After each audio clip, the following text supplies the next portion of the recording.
Well, I wish him well. Actually, I sit side by side with him on the Senate. So we are very, very proud of him. We are very glad. And we want to thank God on his behalf that he has hit the age of 60. And we want also to say that people like him are very rare, who will say, now that I have gotten to this age, I will do the right thing for Nigeria.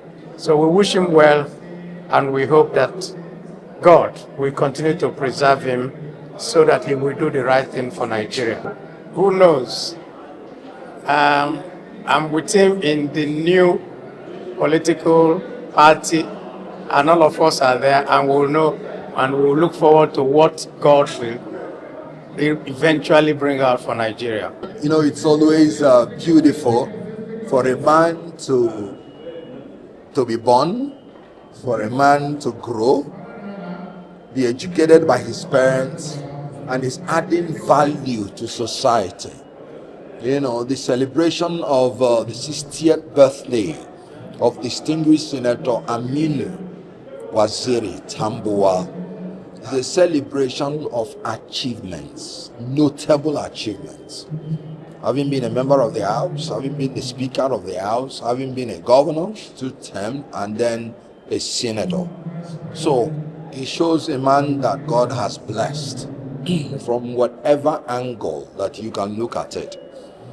Aminu Tambuwal is a man who is approachable, and he has a demeanor of humility. Whether that is because of his political acumen, I don't know, but he makes himself accessible. He's brilliant, he's intelligent, he knows when to strike, he knows when to withdraw. So if you say he's a political tactician, that will make a point. And I know he's going to strike in a way in 2027 that may be good for all Nigerians, because we are all together that we need the birth of a new Nigeria.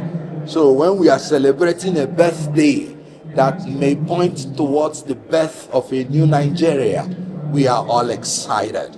So I wish him happy birthday, and may God bless his age and grant him his heart's desire, and make sure that he celebrates longer years on earth with greater achievements that will dovetail to the greatness of Nigeria.